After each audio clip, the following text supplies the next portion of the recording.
Professora Licínia Rossi, estamos aqui para falarmos sobre licitação. E aí, esse vídeo vai ser sobre algumas considerações e esclarecimentos iniciais aí para vocês. Então, olha só, vem comigo aqui, eu vou montar esquema disso para ficar bem fácil, bem tranquilo. Sempre que nós falarmos em licitação, você vai pensar, primeiramente, lá na lei 8666/93, você vai pensar na lei 10.520 de 2002, você vai pensar no regime diferenciado de contratações. Isso sem contar o Estatuto das Estatais, que traz um procedimento específico de licitação quando o assunto envolver empresas públicas e sociedades de economia mista, que é outro assunto, outra coisa. Bom, vamos lá. Ao falarmos desses diplomas legais, vem aquele questionamento e o ponto envolvendo a chamada nova lei de licitações. Sempre que eu falar em nova lei de licitações, nós estamos falando aqui do projeto de lei 4253 de 2020, que é fruto, esse projeto, de uma série de vários outros projetos de lei que foram incorporados a este projeto de número 4253 de 2020. Muito bem, o que acontece com esse projeto aqui? Em 10/12, nós tivemos uma aprovação desse projeto de 2020 no Senado Federal. Então, o que isso significa, O que isso significa? Quais os próximos passos? Uma vez que eu tenho, essa aprovação de projeto no Senado, por exemplo, ainda que eu tenha alguns ajustes de texto, isso significa que está muito pronto, muito próximo, melhor dizendo, de virar a nova lei de licitações a partir do momento que houver a chamada sanção presidencial. O que isso significa? Significa que com a sanção presidencial, a lei vai ser outra, não vai ser a 8666. Licínia, socorro, e aí tudo que eu aprendi da 8666, o que vai acontecer? Esse projeto, ele prevê, que poderá ser utilizada a lei 8666 de 93 por até 2 anos. Então, você, dê graças a Deus, se você sabe o teor da 8666, porque de fato você vai, nesse período de transição, ter que conhecer, principalmente se você milita na área, a 8666 de 93, assim como a lei 10.520 de 2002, que é a lei do pregão, e também conhecer a lei do RDC. Mas o que o projeto propõe é a revogação aqui, É a revogação aqui desses diplomas, tá? Desses diplomas. Muito bem. Tá bom, Licínia. Agora, algumas considerações sobre a lei 8666.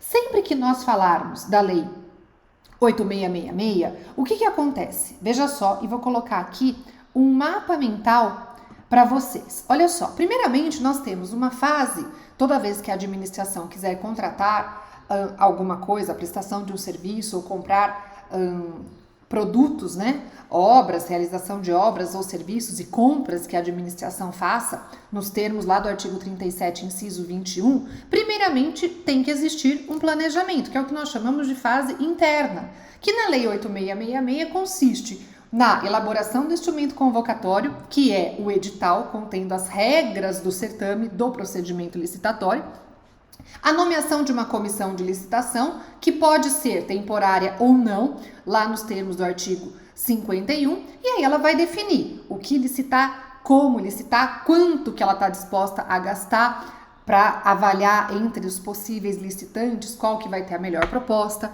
Então isso é uma fase interna do certame.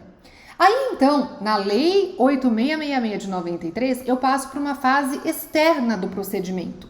E essa fase externa segue essa ordem: instauração ou abertura, habilitação ou qualificação, que é análise de documentos dos licitantes, classificação das propostas, julgamento das propostas, julgamento das propostas de acordo com critérios, de acordo com o tipo de licitação, então julgamento das propostas, homologação e adjudicação, ok? Essa é a ordem ali da Lei 8666. Muito bem.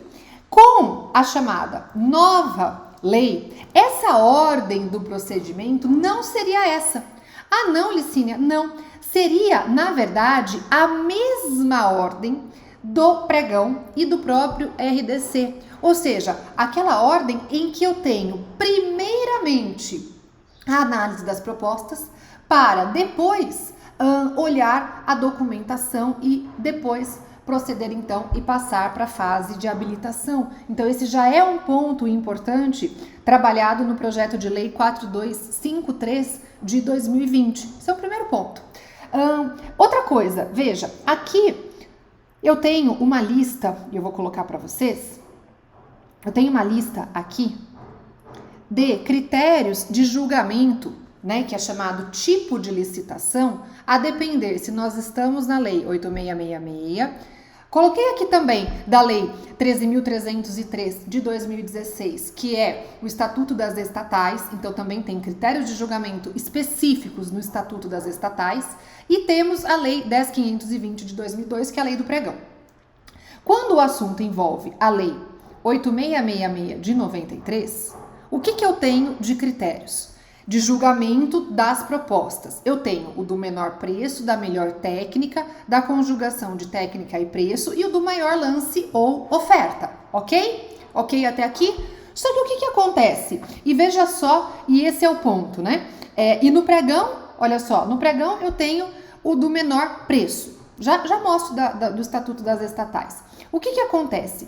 Com o projeto de lei 4253 de 2020, qual que é a ideia? A ideia do projeto de lei é justamente prever o que? Novos tipos de licitação. Tipos não significa modalidade licitatória, cuidado, hein? Tipos significa o quê? Falar em tipos de licitação significa critério ou critérios de julgamento, tá? Critérios de julgamento. Então, um dos critérios previstos aí no projeto de lei 4253 de 2020, por exemplo, qual que é? É o critério do chamado maior desconto. Ok?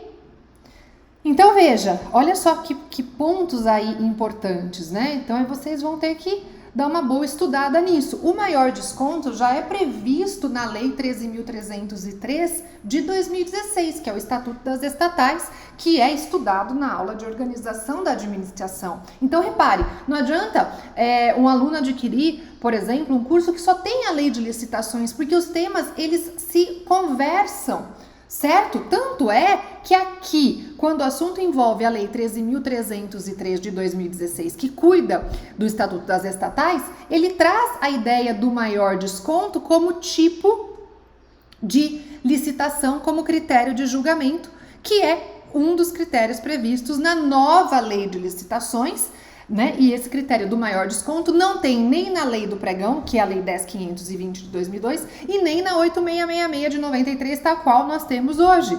Então, olha só, já trouxe dois pontos importantes. Um com relação às fases, e a regra vai ser primeiro julgamento e depois habilitação, para dinamizar a coisa, e também os critérios de julgamento diferentes. Então, são palhinhas aí, né, envolvendo essas mudanças. Por que eu quis fazer esse vídeo? Para tranquilizá-los, porque tão logo tenha a sanção presidencial que eu vou liberar as aulas sobre o assunto. Por quê? Para que a gente não corra o risco de ter alguma mudançazinha de algum inciso, de alguma coisa, e eu disponibilizar isso antes para vocês. Então vamos aguardar a sanção presidencial, e tão logo que ocorra a sanção presidencial desse projeto de lei virando lei de fato, aí as aulas vão sendo liberadas aqui para vocês, mas já com esses apontamentos iniciais e informativos para vocês.